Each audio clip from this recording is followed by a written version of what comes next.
Hello, and welcome to our third SpudSmart webinar of 2017. Today we'll be looking at the importance of soil health.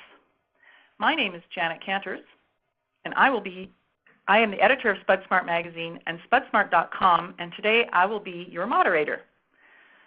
Before we begin, I'd like to thank our sponsors of the webinar, McCain Foods and BASF, for their support. I'd also like to note a few housekeeping items. The webinar is being recorded and it will be made available on SpudSmart.com following the event. Probably by next Monday it will be available. For audio quality purposes, all microphones have been muted with the exception of the speakers. But we do welcome your input, so if you have a question or comment, please share it in the chat box at the bottom left side of your screen and let us know to whom it is directed. So today we have two speakers who will talk about soil health in potatoes. Wayne Honeycutt, the President and CEO with the Soil Health Institute, and Bob Larkin, a research plant pathologist with the U.S. Department of Agriculture Agricultural Research Service. Today we're going to start with Wayne, who will talk about the importance of healthy soils in potato production, followed by Bob, who will talk about incorporating soil health management practices into potato cropping systems. So we're ready to go with our first speaker, Wayne Honeycutt. Go ahead, Wayne. Good afternoon, everyone. Good morning, depending on which time zone you're in. And thank you, Janet, and thanks to all the good folks at SpudSmart that gave us the opportunity to visit with you today. I'd like to spend a little bit of time with you just talking somewhat about kind of really what the scientific basis is of soil health. I'm sure many of you have been hearing a lot about soil health these days, and I wanted to hit up some of the items where we feel like that kind of the scientific merit is really very strong for focusing on soil health. First, a quick definition.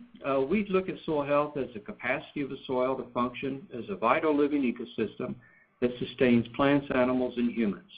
So a couple of key words here I want to focus in on. One of them is that word function. When we talk about soil functions, and we're talking about things like providing nutrients and providing water to the plants. Other key words are vital living ecosystem. We've come a really long way looking at nitrogen, phosphorus, potassium, other things, other inputs like that the soil needs to grow our crops. But this is kind of a refocus on that biological, that living component of the soil from which we derive so many benefits. Now, one of the key measures of soil health is organic carbon. It's really the best way that you measure the organic matter in the soil. It's by actually determining its carbon content. And there's a lot of different measures, but organic carbon is one of the most critical ones. And this is why it's so important. When you look at the relationship between organic carbon and water, you can see in that shaded area, when you increase the organic carbon in the soil, what that does, the available water holding capacity in that soil. You can see how that shaded area there just fans out. So you can really significantly increase the available water holding capacity of your soil by increasing the carbon in the soil, that organic matter, what imparts that dark color to the soil. By our estimates, when you increase the organic carbon just by 1%, you increase the ability of that soil to hold water anywhere from 2,500 to some 12,000 gallons per acre. And that's only in the top 6 inches. So you can imagine what that does now to the resilience of your soil and your crops and your animals that are feeding on those crops to things like drought. Here's another one of the reasons why it's really important to look at increasing your organic carbon in the soil.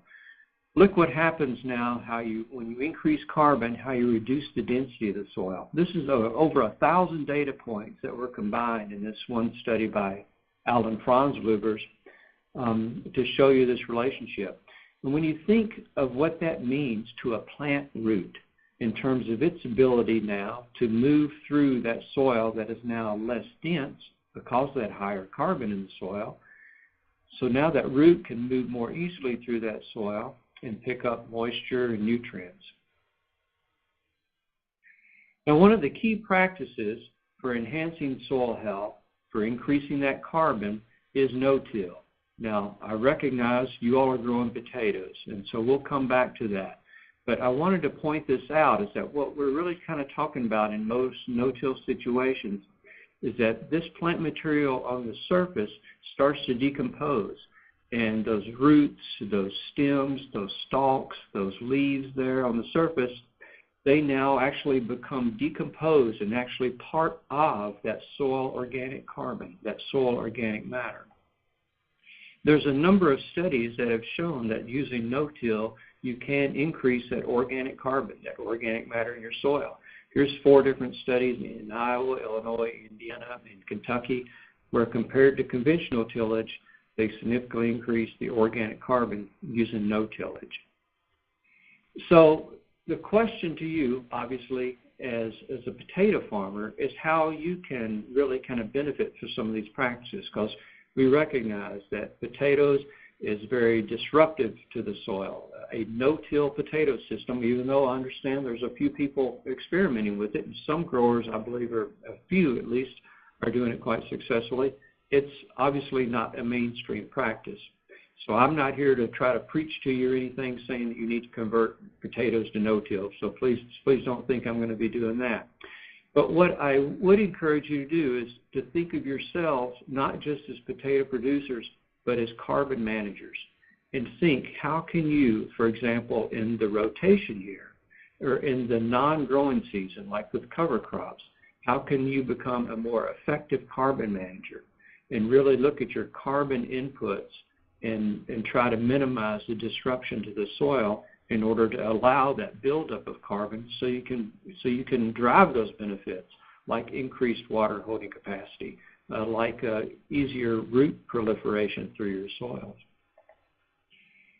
And here is an example of a project that both Bob Larkin, your next speaker, and I worked on together in Maine, where we looked at lengthening the rotation. We added carbon by adding compost to manure. We looked at no-tilling the barley and the timothy in the rotation segments of the year. We had cover crops. And so there were a lot of things we were doing by lengthening the rotation and increasing the diversity and using more practices that were more conservation-minded in the non-potato year to actually really kind of build up that organic carbon in the soil, really improve that soil.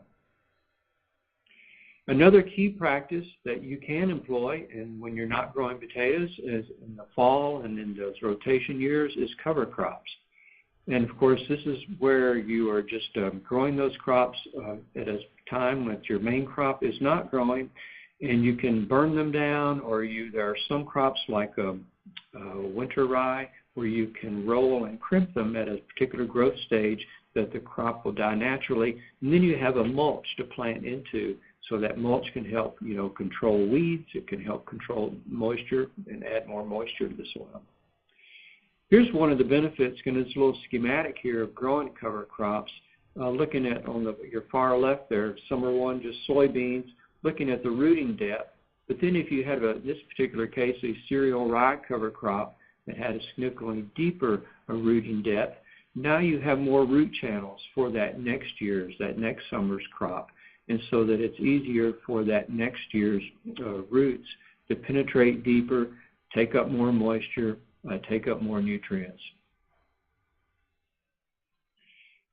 Some of the examples that I'm showing you have been taken directly from the literature, and this particular study was a survey that was done back in the historic drought of 2012, where a number of different farmers, several hundred of them, were interviewed, and they reported that they had about 11 to 14% yield increase on their corn and in their soybeans, respectively, when they followed cover crops. And so these benefits really often show up the strongest in those drought years or those stress years. Now, another thing about things like cover crops that you could benefit from is that they will lead to greater infiltration of water in the soil. So you don't have as much running off. You have more water that's now infiltrating the soil so that it can be there when the plants need it. Here's 4 different studies in the scientific literature and I won't spend a lot of time on them. But just the first one in Kansas, where they had no-till winter wheat and sorghum as their crop, and that when they added cover crops, they got a 182% increase in the rate or the speed that water infiltrated into that soil when they added that cover crop to it. The next study down, they got 164 to a 462% increase when they added cover crops, different sites in different years. The next study 132 to 194. The next one down, 165. So you got really significant increases in the rate that the water infiltrates into that soil. And so when you get a much greater infiltration rate, now you're not losing as many nutrients, and now, through runoff, and now you are essentially replenishing that subsoil with moisture. And these types of observations are not just academic. When you're out there at the right time, the right place, you can see them in the real world. And here is one example in South Dakota, where they have no-till soybeans on the left side of the fence, and on the right, it's conventionally tilled soybeans. You can see on the left, there's no standing water, but on the right that there is. So what's happening is a number of things. One is on the left, you have the residue that is protecting the surface, and when that happens, the individual sand, silt, and clay particles, they bind together into what we call aggregates. When you get better aggregation in your soil, then you have more pore space, and so more water can get in and infiltrate in. But then on the other side of the fence, where they conventionally till, one of the things that happens is that soil, those aggregates, are no longer protected. So when the raindrops hit them, then they break down. Those aggregates break down into their individual sand, silt, and clay particles, and then they settle out. And so you can really kind of eventually form kind of a crust, and so you don't get as much water infiltrating in. And so the farmer or the field on the right, they're really kind of missing that opportunity to recharge that soil with moisture. Now, there are also a number of water quality benefits, and we know that increasingly farmers and farms are kind of in the spotlight for looking at nutrient additions, runoff to our waterways. But there's a number of benefits to a lot of these other practices like cover crops too, in terms of water quality. Here again in the research literature, a lot of different studies, different locations, different kinds of cover crops. But this third column over from the left, look at the percent reduction in the amount of nitrate nitrogen that was leached in that study. 65 to 70%, 30%, 63, 61, 61. You can read the numbers on down through there. So significant reductions in the amount of nitrate that was lost to groundwater. So that's, there's that whole environmental effect. But also by reducing those nutrient losses, you're keeping those nutrients available for your crop, that you purchased essentially. So it can be help with your economics of your situation too, and your practices. Another key soil health practice that you can obviously use is rotation. Thinking again as yourself as a carbon manager, what rotations can you employ that would return a lot of carbon to your soil? And can you lengthen your rotation in order to build up your soil organic matter and build up this resilience? One of the rotations that I suspect Bob is going to be visiting with you on here in a few minutes is things like canola that can not only build up your carbon, but that also can add disease suppression and other types of attributes too. Other, of course, rotations and cover crops or legumes, like this one here, that can essentially provide a nitrogen, that's nitrogen fixation, taking nitrogen right out of the atmosphere and building it in your soil plant system, enriching your soil that way.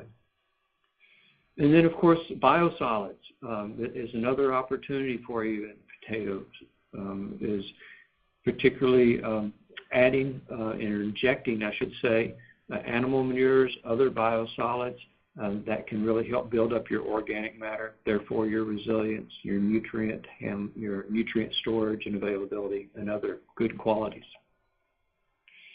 So one of the things I wanted to leave you with here was the fact that at the Soil Health Institute, we have taken these and a number of other ideas, and we've looked and identified what a lot of the research gaps are, what a lot of the specific steps are for addressing those research gaps and those adoption gaps.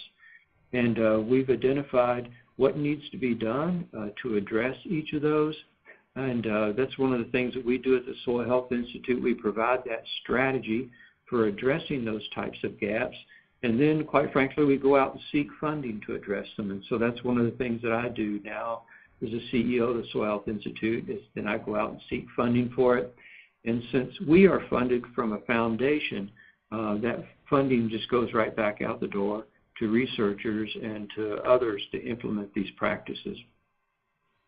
So I would just invite each of you to go onto our website at the Soil Health Institute.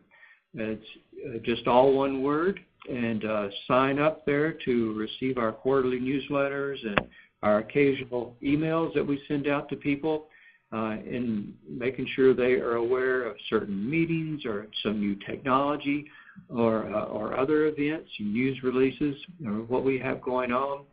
And so I'd encourage each of you to go there. And there's other opportunities also. We have a number of volunteer groups that work with us. We have some 24 different action teams that are related to that action plan that have come together and are working together to advance particular steps and priorities and goals in that action plan.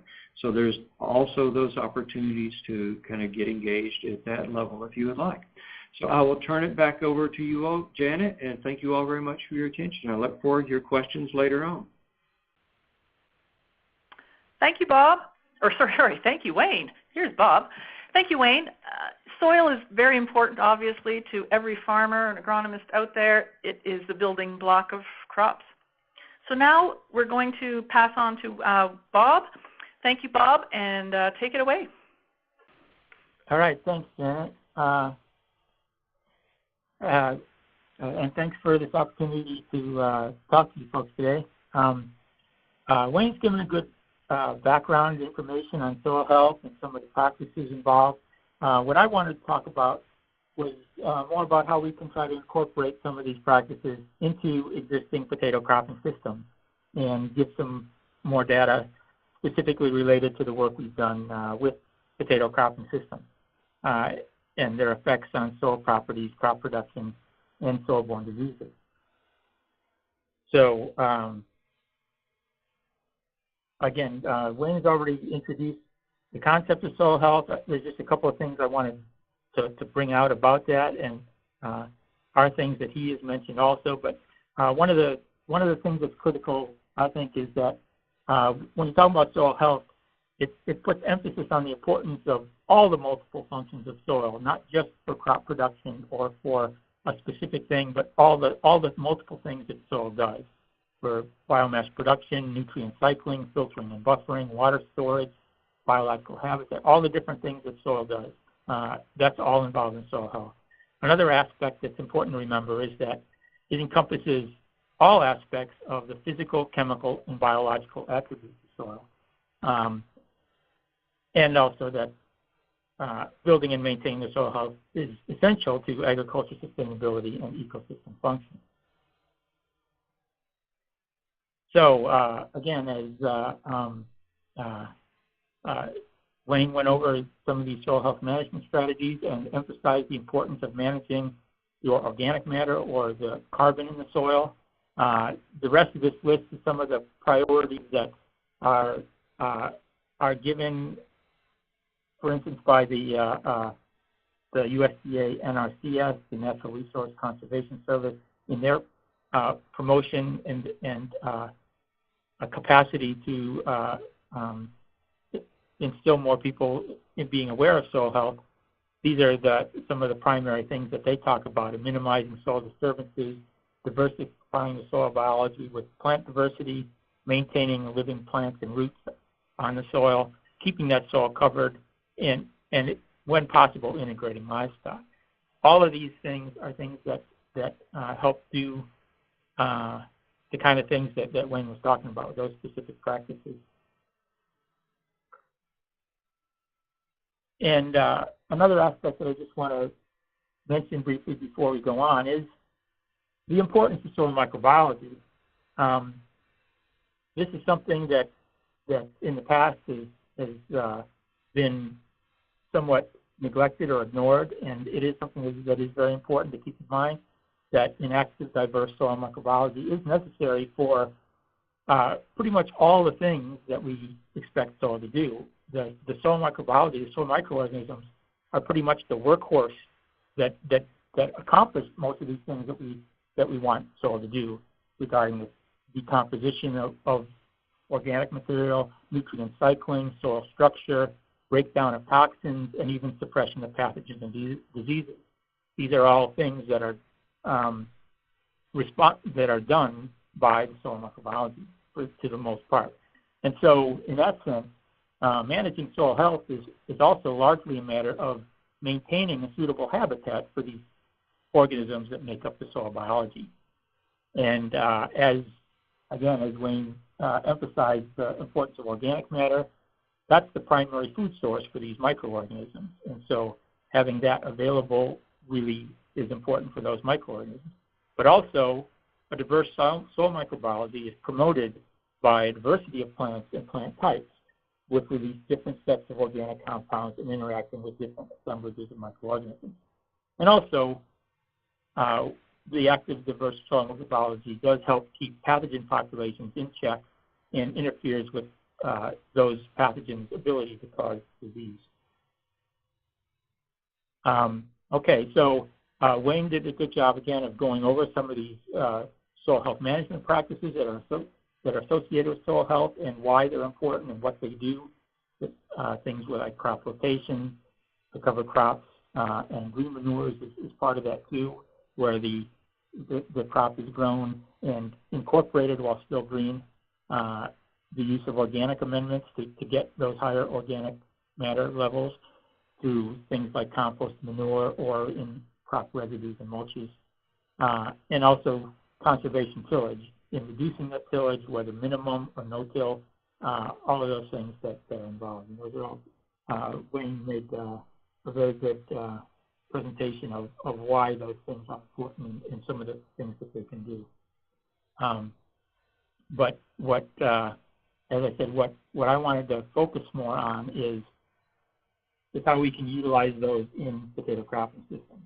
So several years ago, we began studies looking at how we could incorporate these practices into potato crop production and what effects they would have. How much improvement could you get by using these various practices?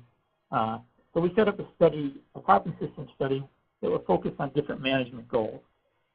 Management goals of soil conservation, soil improvement, and disease suppression. So we designed 3-year cropping systems that would primarily address those types of things. Where if you're just interested more in maintaining the system you have, it would be an emphasis on soil conservation. If you were trying to build up that soil, it'd be the soil improvement.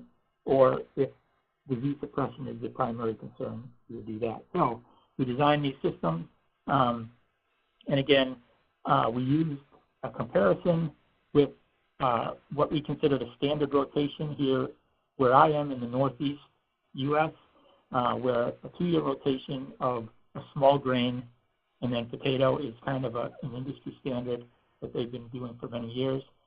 So our status quo rotation, our 2-year rotation, was barley underseeded with red clover and then potato the following year.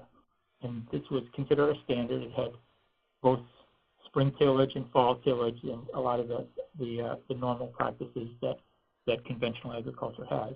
We compared that with our soil conserving system, which again lengthened the rotation to 3 years. And now we still had a small grain, but now we underseeded barley with the forage grass timothy and let that continue for a whole second season, whole second year, as our 2-year of non-potato. And we drastically limited tillage. In fact, for those barley forage grass 2 years, it was all done completely no-till. So we removed tillage completely from that stage. So we drastically reduced tillage. We also reduced tillage within the potato year as much as we could. And we also followed up our potato crop with a straw mulch added to the surface, again, to keep that ground covered and to reduce erosion, to, again, increase this soil conservation practices. For our soil improvement system, we started with that same soil conserving rotation, barley underseeded with Timothy, but now we added large organic matter amendments. We added composted dairy manure at a rate of 20 tons per acre or 45 megagrams per hectare each year to really build up that organic matter to see what kind of impacts that would have. For our disease suppressive system, we started with mustard green manure, and mustard and other brassica crops are known to have disease suppressive properties. And so we had a mustard green manure followed by a rapeseed fall cover crop, and the second year having a Sudan grass green manure, which is another type of crop that also is known to have disease suppressive capabilities. So we had a Sudan grass green manure followed by a winter rye cover crop. So we not only infused the rotation with known disease suppressive crops, but also we increased the crop diversity by having and cover by having a rotation crop and a cover every year, and then followed with our potato. And just as a kind of a negative control there, we also had a non-rotation option of a continuous potato. And these systems were conducted under both irrigated and non-irrigated conditions. And we ran the study for almost 10 years, starting in 2004. And so this is a picture of what the field looks like. Got potato there, and mustard and canola, and some of the various rotations. If we look at this, after we let these rotations go for a while, this is results on soil physical properties after 2 full rotations, or a total of 6 years. We could start to see some of the effects of these kind of cropping systems and the effects of these soil health management practices within these cropping systems. So this looks at soil physical properties. We have soil moisture here as an indicator of water availability, water stable aggregates as an indicator of soil structure, and bulk density also as an indicator of kind of soil properties. First off, particularly for soil moisture and water stable aggregates, all of the rotations were significantly improved over no rotation, which is not surprising. But and the 3-year rotations with limited tillage, the soil improving and soil conserving systems in the top 2 rows there, significantly improved over the other rotations for both of those attributes. And overall, for like the disease suppressive, also improved water stable aggregates over the standard 2-year rotation. With bulk density, basically you needed those 3-year rotations with that addition of the no tillage or the reduced tillage to really see an improvement in bulk density over that amount of time. That's something that's kind of slower to change, but the soil improvement system had a more substantial effect than any other system, as also was obvious in the soil moisture. The soil improvement system increased soil moisture holding there by 35% over the standard rotation, and increased water stable aggregates by 30% over the standard rotation. That just gives an idea of some of the effects that these kind of things can have in a short period of time in the rotation cycle.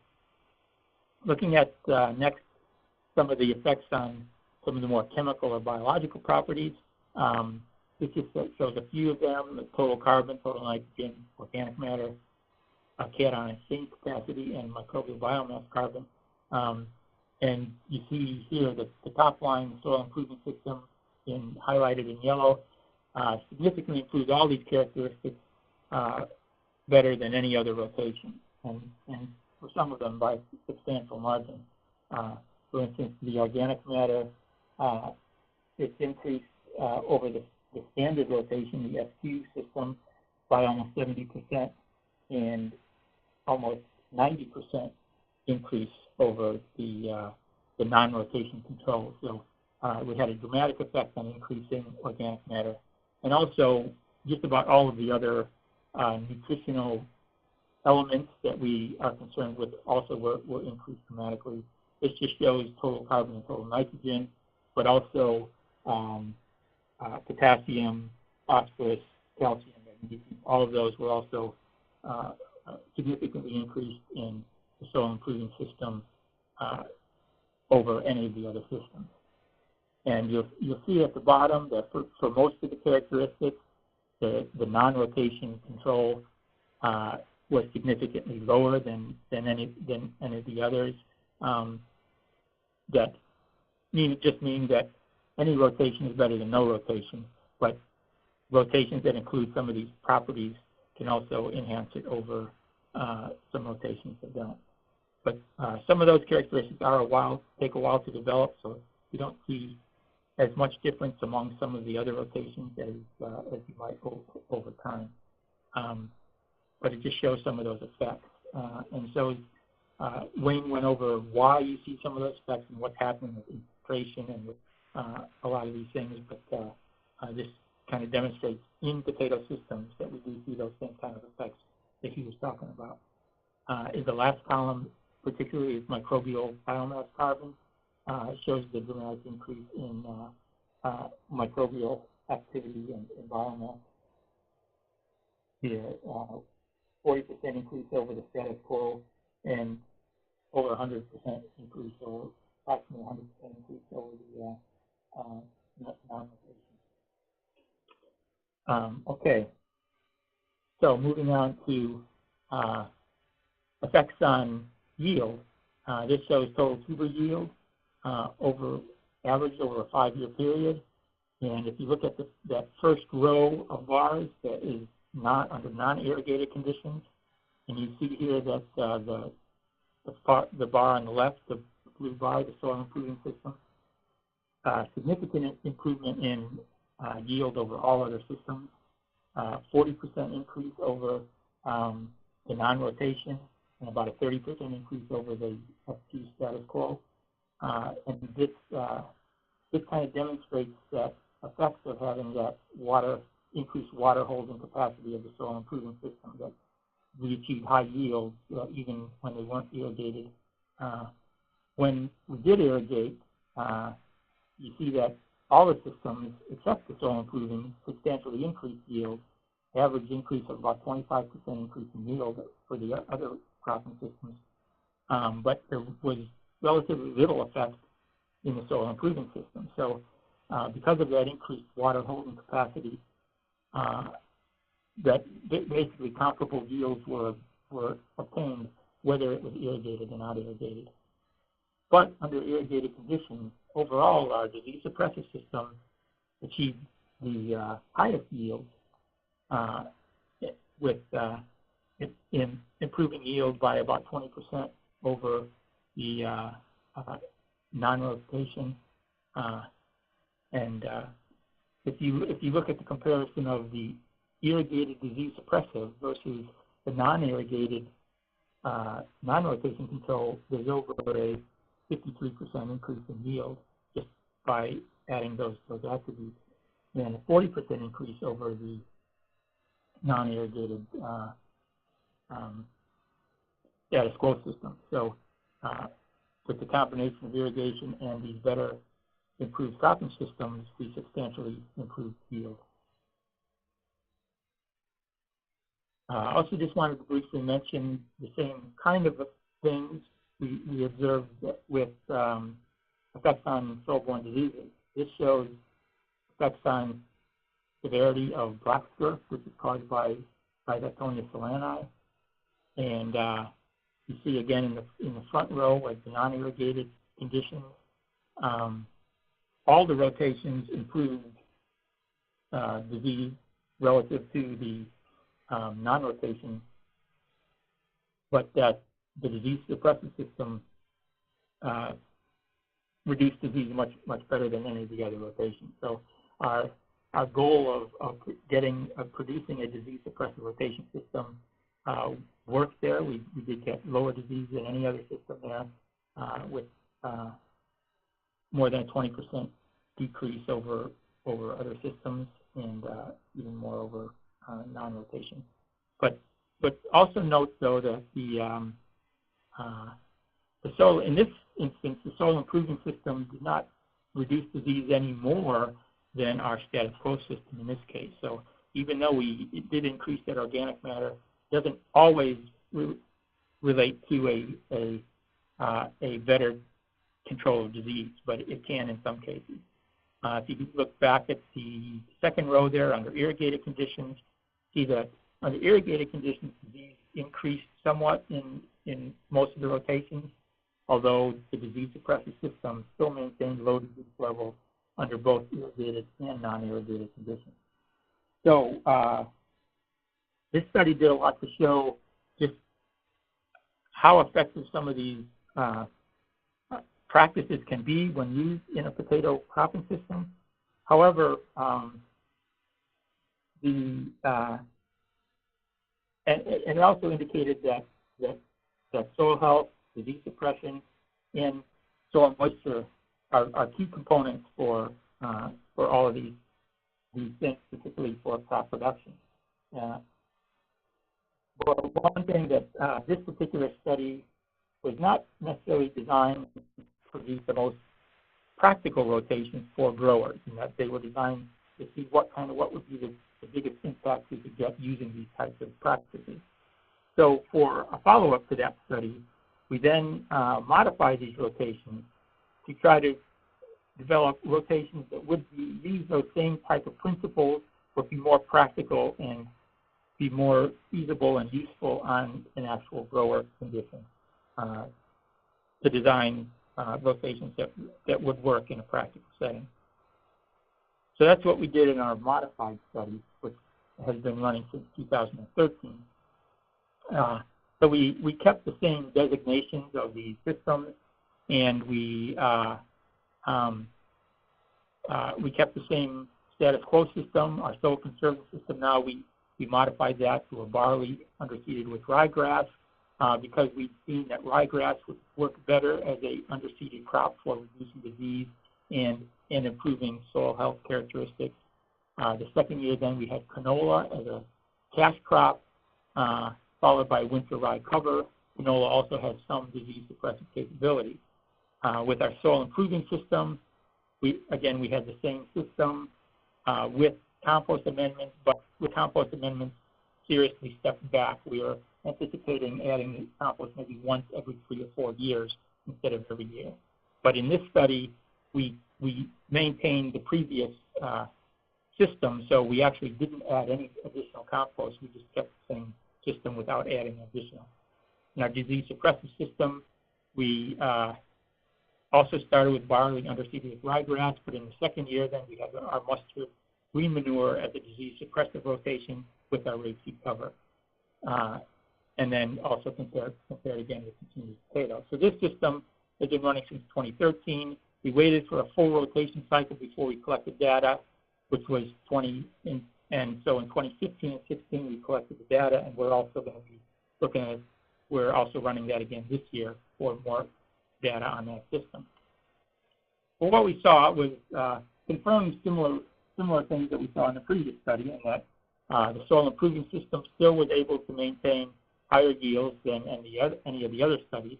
And now this is under non-irrigated conditions.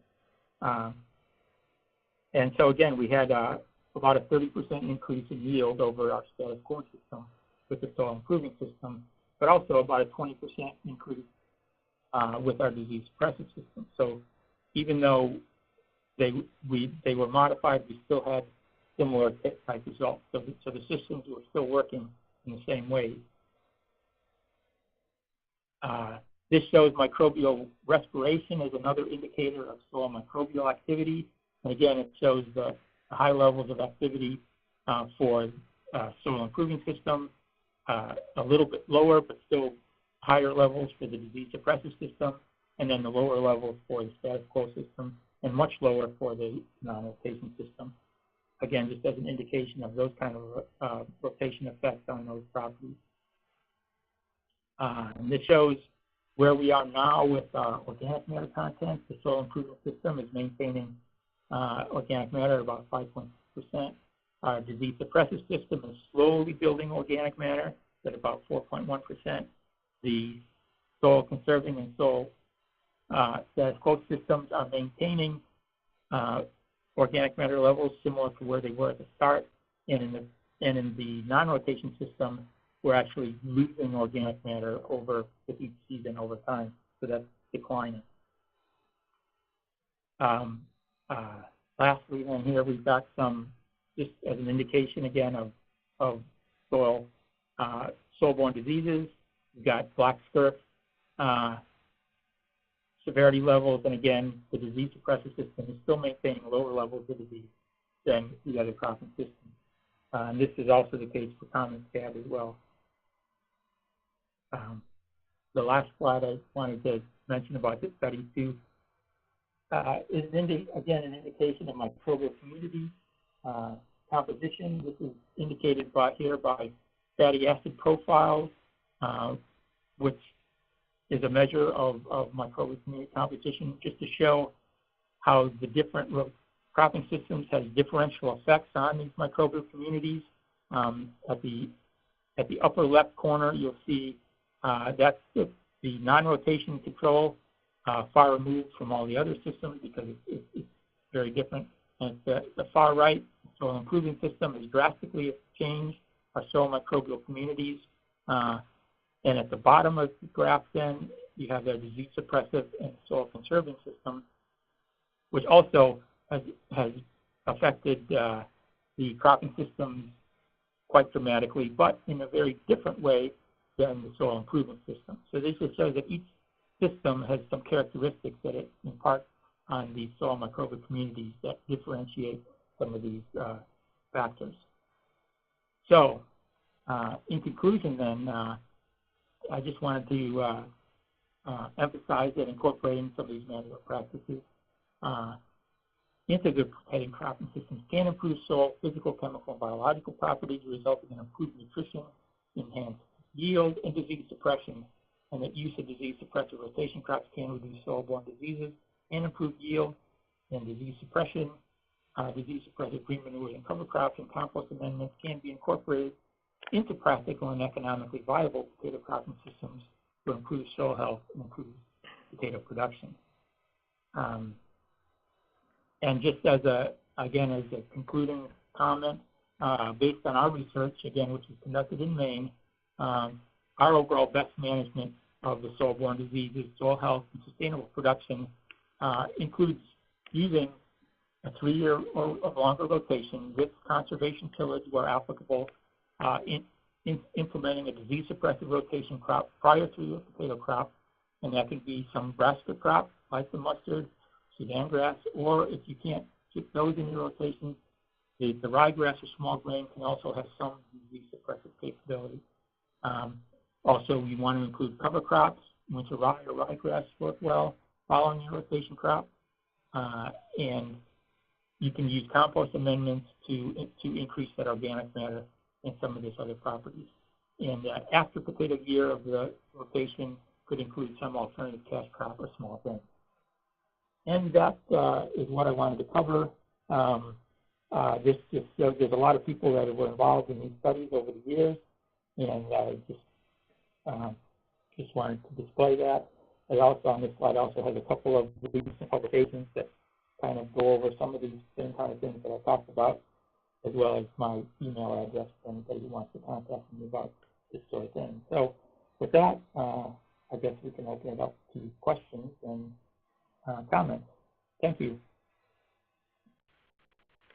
Great. Thank you very much, Bob. That was a great job by both our speakers. A lot of information to take in. So if you have any questions, please type them into the chat box now. I see some are coming in. So We'll go to them here in a moment. I have a couple of questions quickly, and it's just more of an overall answer we're looking for at this point. So I'll start with Wayne. Wayne, in potato production particularly, since we're talking potatoes today, why is maintaining soil health so important in potatoes specifically? Well, obviously, one of them that Bob hit on was the importance of disease suppression. But I tell you, you look at the potato tuber itself, it's approximately 80% water. And potatoes and potato growth, the growth of potato plant itself, is so dependent upon available moisture that, in my opinion, enhancing the available water holding capacity through these soil health practices is one of the most important things that you can do for potato production. It's obviously true for any crop, but I think potatoes in particular are very sensitive to moisture deficits. Their yield really responds negatively in a very sharp manner when not having enough water. And so to improve the water holding capacity so that the soil and the plant makes the most of what water it has is just really critical for improving potato yield. You bet, I would also add to that potato production is particularly hard on soils compared to some other production systems because of the large amounts of tillage and the times where a lot of times we've got tilled soil that are left uncovered. It's particularly hard on soil for erosion and loss of topsoil and cover and loss of nutrients, so that building those soil health characters back up in potato production, I think, is even more critical than some other types of crops where you do have, like a grain crop, where you have more extensive root systems and it's in place for a longer period of time, and you don't have all of that tillage. Potato production is just particularly damaging to soils, so it needs that extra help to try to build that soil back up. Great. What are your thoughts, Bob, on adding buckwheat as a cover crop to the rotation? Buckwheat is good. We've only done limited research with it, but buckwheat works well as a green manure or just as a cover crop. It produces a nice root system, and it works well as a plow down green manure crop. I don't have a lot of specific data on it, but we have looked at it, and we have included it in some trials, and I don't have much information on it for disease reduction, but I've heard that some people say that it can also help reduce disease. What I've heard about it is good, but I don't have much of my own research on it. Okay, that's something perhaps SpudSmart can cover here down the road. What type of compost was used in your studies, Bob? This is a dairy manure compost from local dairy operations. So it's composted dairy manure. It's about 50% solids. I've got all of the specifications of it, but I don't have it at my fingertips. But okay. It was prepared at a dairy operation, and we purchased it from them and trucked it over and applied it. Okay. I have in the story we had in SpudSmart in the summer issue, we talked a little bit about integrating livestock into potato production. So Wayne, I believe there was some crop and livestock integration in Maine where some potato growers chose to partner with dairy farmers. Can you explain how that works and what the benefits are? Yeah, absolutely. A lot of it comes back to adding new organic matter, increasing organic matter. And so it's a matter of kind of a resting the soil a little bit from potato producing, but it's also been using those lands to which they've been applying dairy manure. Particularly, I think they were injecting liquid dairy manure in those soils. And so they basically increase the organic matter in the soil. That improves its water holding capacity, improves the nutrient availability. And so they were able to get real significant increases in the potato production. And there was some farmers that were actually going into partnerships, the dairy farmer going into partnerships with potato farmers and buying more land together and swapping land so that they could have that rotation benefit. It'd be interesting to find out if producers are working with other livestock producers in that thing. That's something I might have to look into as well. Bob, here's a question. Have you evaluated other soil-borne pathogens in these studies, such as nematodes?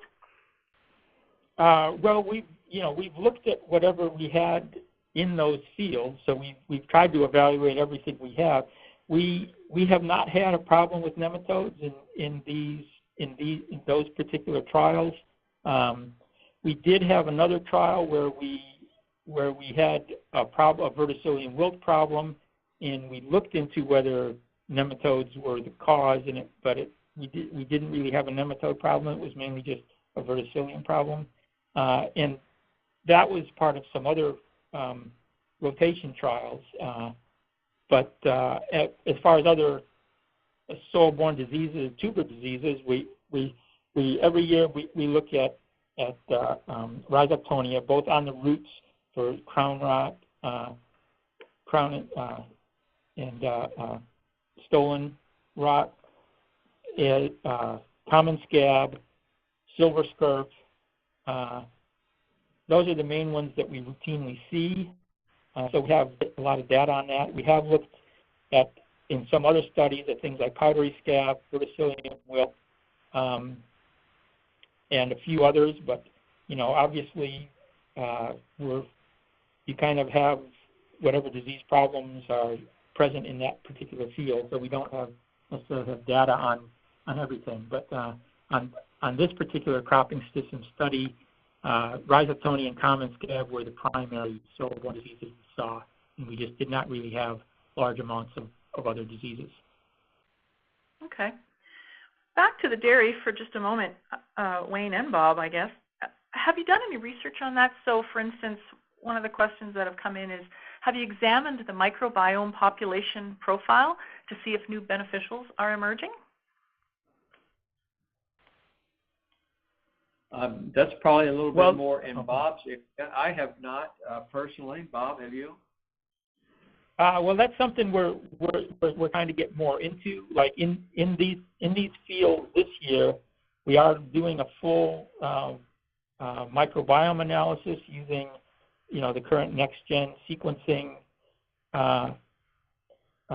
techniques to identify more completely the microbial communities and the composition of the microorganisms within these different cropping systems. So we will have more information on that. I haven't specifically done in relation to dairy work, but like I said, I mean, it would include those cropping systems where we didn't have the large amendments of dairy manure, and to see over time how they've affected the microbiome. So we are starting to get that.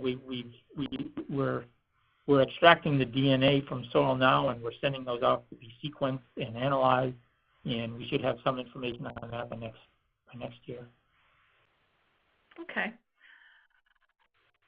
Bob, your 3-year rotation included a brassica, Sudan grass, and ryegrass, or a small grain. What are some of the other options for growers who don't have access to these rotation crops, or for whatever reason they can't grow those ones in their area? Yeah, one of the limitations of the brassicas is the seasonality of it. They especially in our situation, and I'm sure in most of Canada, they don't really work as a fall cover crop, which some places here in the Northwest they use them as a fall cover crop. That doesn't work here in the Northeast, and it probably doesn't work up in the latitudes you are in Canada. So there is some limitations with the use of those brassicas. and just, some people are a little bit leery of incorporating those. Some of the other, what's barleys and oats and that sort of things are the small grains that are usually used. We're trying to look at other alternative rotation crops for some of these things, but it depends on in your area what are the crops that will work, and it's very regional, I guess, as far as what crops make sense for your rotation. In Western Canada, I guess there's a lot more wheat, I guess, grown there, right? But we're talking about all of Canada. So. It depends what area you're in, I guess, and that just involves a little bit more research with their local agronomists, I guess, can help them with that, I would think. Mm-hmm. I have a question here from someone, and it doesn't really necessarily talk about soil, except it does. So here it is. They want to leave their oat and wheat straw on the fields after the grain's harvested, but they think it might not be a good idea because scab will overwinter in the straw. What are your thoughts on that? This is on wheat. So you're talking about wheat straw left in the field. Yeah. Well, there is a concern among a lot of growers that if they increase their organic matter, that they're going to have more problems with scab, and that hasn't really been borne out in the research. It hasn't really shown that it's because of higher organic matters, and that may be similar with the straw.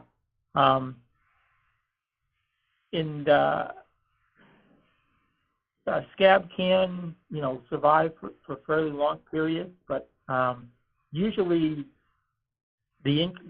when people have seen increases in scabs, there may be other reasons for it than just that because they've had more organic matter, whether it's in straw or that. But I know there is concern about that, but the research that I've seen don't necessarily show that. And I guess that's all. That's all I'll say about that. How about alternative brassica oil seeds? Can they help in rotations such as camelina? Would there be a worry about white mold? Well, white mold can be a problem with brassica rotations with potato. If in our rotation studies, we haven't had a problem with white mold, so it didn't come up. But we have done some trials on other fields where if they already had a white mold problem, it is possible that the brassicas could make that a little bit worse. But like I said, so that is a caution. If you are known to have had a history of problems with white mold, that brassicas may not be the best option for you, because it is true that could get worse.